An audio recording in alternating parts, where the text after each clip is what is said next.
કૃષ્ણ સદા સહાય દે. મિત્રો પિક્ચરનું રિવ્યુ તો આપણે મેં પહેલા કરી જ નાખ્યું છે. પિક્ચરની સ્ટોરી શું છે, જેમાં જુનાગઢને જબરજસ્ત રીતે દેખાડવામાં આવ્યું છે અને પિક્ચરમાં કોણ કોણ અભિનેતા છે. પણ મિત્રો પિક્ચરે ધીમે ધીમે જે લોકોના દિલમાં જગ્યા બનાવી છે. ખાસ કરીને ફક્ત જુનાગઢમાં એક દિવસમાં પિક્ચરે 3 કરોડનું કલેક્શન કર્યું છે, જે આજ સુધીની દરેક ગુજરાતી ફિલ્મનો રેકોર્ડ છે.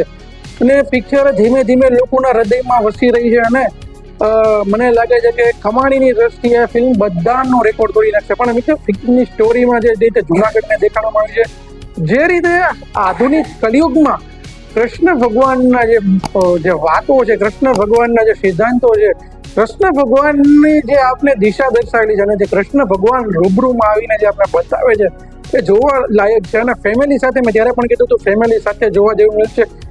લાઈફને મોટિવેટ કરવા માટે પણ આ ફિલ્મ છે કે ભાઈ તમે જ્યારે કોઈ ગેરમાર્ગે ચાલી ગયા હોય તો તેમાંથી પાછું કેમ આવું તે જાણવા માટેની ફિલ્મ છે. જેમાં પણ બંને લાલો, એક તો આપણો કૃષ્ણ જે લાલો છે અને જે ફિલ્મનું જે એક્ટર છે લાલો, બંનેની એક્ટિંગ ખૂબ જ જોરદાર છે અને ઇમોશનલ કરી દેનારો ફિલ્મ.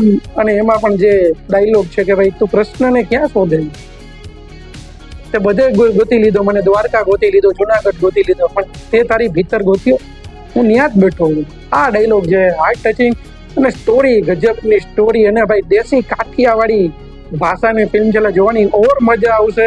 તો કૃષ્ણ સદા સહાય દે ફિલ્મ થિયેટરમાં ચાલી રહી છે. હજી પણ તમે જો ન જોઈ હોય તો ભાઈ જોઈ નાખવી. અને ભાઈ તેના સોંગ્સ બધી જ રીતે દ્વારિકાનો નાથ અમારો રાજા રણછોડ છે, એને મને મય લગાડી સોંગ્સમાં નાચવાની મજા આવશે.